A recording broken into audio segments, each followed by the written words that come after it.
All right. We are back here at Song of the Day, coming to you from the Rock Cave. I'm your host, Mark Pierce. It's Thursday, Thirsty Thursday. For those of you who are thirsty, it is Thursday. You're welcome for that. What'd you guys think? You Wanderlust Wednesday yesterday with the KLF is Gonna Rock You. Love that song. Yeah, that was good. So, what do we got going on today? Well, I got a message from one of our longtime cavers, Cindy Davis, said, Mark, you ever do the Smiths? And I was like, yes, we have done the Smiths in this place. But it had been a while, and they were on my list, because I do have a list. I have a notebook, and I keep it going, and it's all over the place. I keep crossing things off, writing things, more things. It's all over. But I knew that the Smiths were due for an episode, so thank you for that. I sent her the episodes that we had done, a few. But let's talk about the Smiths. Always a good time to talk about the Smiths. 1982, formed in Manchester, England. Think about 1982. The Jam split, and the country is left in shambles, right? Where are they going to go to for their alternative? And it's not even the right word for it there, but for it's basically their music that's not pop or whatever else you're talking about.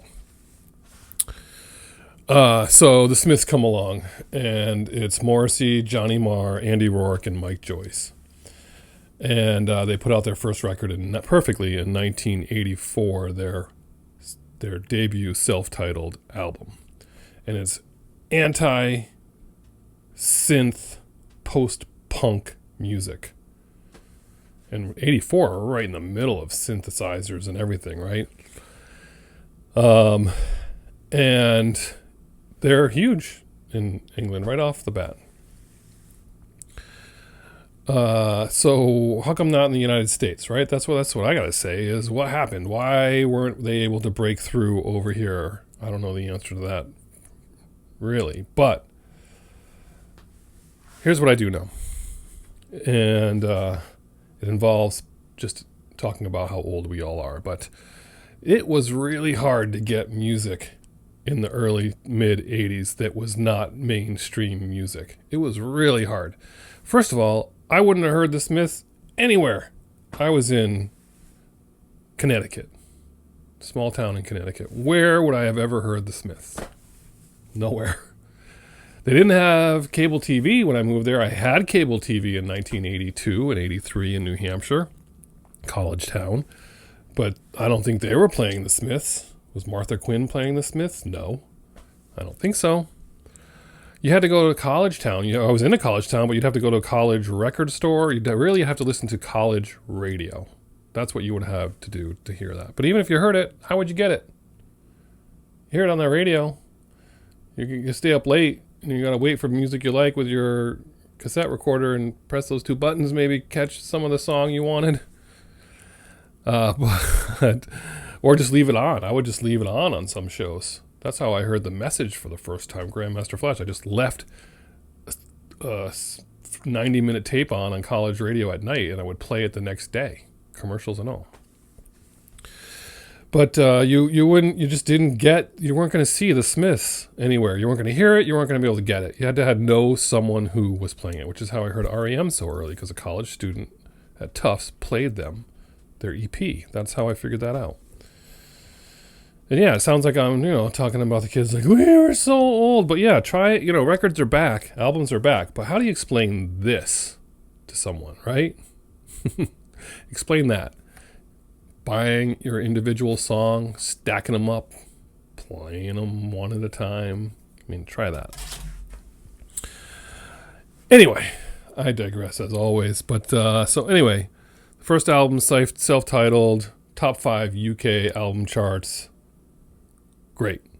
The band is very influential through the course of their career. Johnny Marr, known for his guitar style, influencing lots of other people, the Stone Roses. Noel Gallagher of Oasis says big fan, still to this day, lots of respect. Their career lasted 5 years and 4 albums, 82 to 87. Think about that for a minute, by the way. The other thing is, even if you did see their record, their album titles were like Meat is Murder, The Queen is Dead. Like, you just, at the time, you were listening to whatever you're listening to, but you saw that and you were like, oh, it's punk music.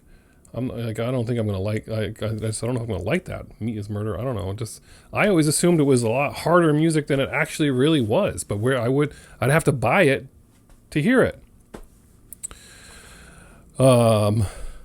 Anyway, that's what I have to say about the Smiths. They didn't have tough releases in the United States. These albums would come out in the United Kingdom, and then finally stuff would filter to the United States, but like it would be a different setup. They put out like a greatest hits that was called Hateful of Hollow in 1984.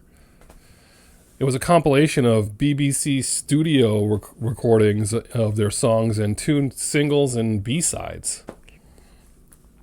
So you'd see that cover, and you'd see Hateful of Hollow, and you thought it was an album of theirs, and then you'd see other albums, Meat is Murder or whatever, Queen is Dead, and you're like, wait, what's going on here? Like, that's an import? Is that the same as music? It was confusing.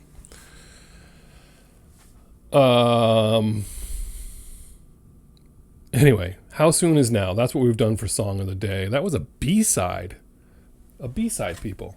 A-side is the song you want. B-side is what's on the other side, and you don't know if it's going to be any good or not. How Soon Is Now was a B-side to 1984 to William, It Was Really Nothing. That's the other thing. There are song titles so long, all of them. So long, and you get confused over which one is which. I don't think I heard of Smiths until the early 90s. I don't know if I heard them in college, to be honest. If anything, you would have heard How Soon Is Now, but I don't even know if I did until the early 90s, to be fair. 1987, Sire released Louder Than Bombs, which was a double album. That went to number 62 in the United States. So anyway, tough time in America, but awesome. If you're going to talk about their songs, let's run them down. We're at 7 minutes already. I Know It's Over, Deep Cut. Listen to that one today. Girlfriend in a Coma. That one gets airplay, but really it was considered a deep cut for me. But awesome song. Some Girls Are Bigger Than Others. There's your long title. Sarah heard this the other day. She's like, did I know this song? It was called that? Did I even hear this song? Love it.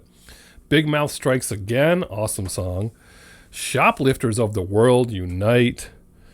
William. Heaven knows I'm Miserable Now. William, what was it called? William, I lost it. Ask. There's a Light That Never Goes Out. What difference does it make? You hear these long titles, right? Stop Me If You've Heard This One Before. This Charming Man. Please, Please, Please. The Boy with the Thorn in His Side. William, It Was Really Nothing. Right? Isn't that it? All these great songs. We're going to get to Song of the Day in a second. And then you got Morrissey, who went solo in 88, and the same thing. A lot of people are confused between, was that a Morrissey solo song or a Smith song? Suede Head, Every Day Is Like Sunday, the last of the famous international playboys. The more you ignore me, the closer I get. That's great. Are you ignoring me? Which one is it? Do you like me or are you ignoring me? Dan Bird said it best. So that's the other thing that gets people confused about that with this catalog. I try not to get to 10 minutes, and I always manage to do that. Your song of the day is Panic. Panic came out because the story is that the story of Chernobyl came out, and immediately they heard a DJ soon thereafter play Wham! I'm Your Man, and Morrissey just said to Johnny, what's going on here? This world is literally melting down, and they're playing Wham! I'm Your Man. It was a critique of pop music, so thinking it was so out of touch with whatever was happening in the country. Burn the disco, burn down the disco, hang the DJ, hang the DJ. It makes it sound so nice, right? Sarah and I would be like, we can never remember which song that is, but hang the DJ, we sing that all the time. Love the song Panic. That's your Song of the Day by the Smiths. You guys listen to the Smiths? I love the Smiths. Panic. The Smiths, Song of the Day, Thirsty Thursday. Hang in there, people. I know it was a long one today. We're trying. We're trying to keep it at 5-6 minutes. I can't. So far, I can't. Hope whatever you're doing involves music. Break out the Smiths' greatest hits and just play that whole thing. Don't forget the deep cut of I Know It's Over. Love it. Have a good one. And as usual, I'll catch you on the flip side.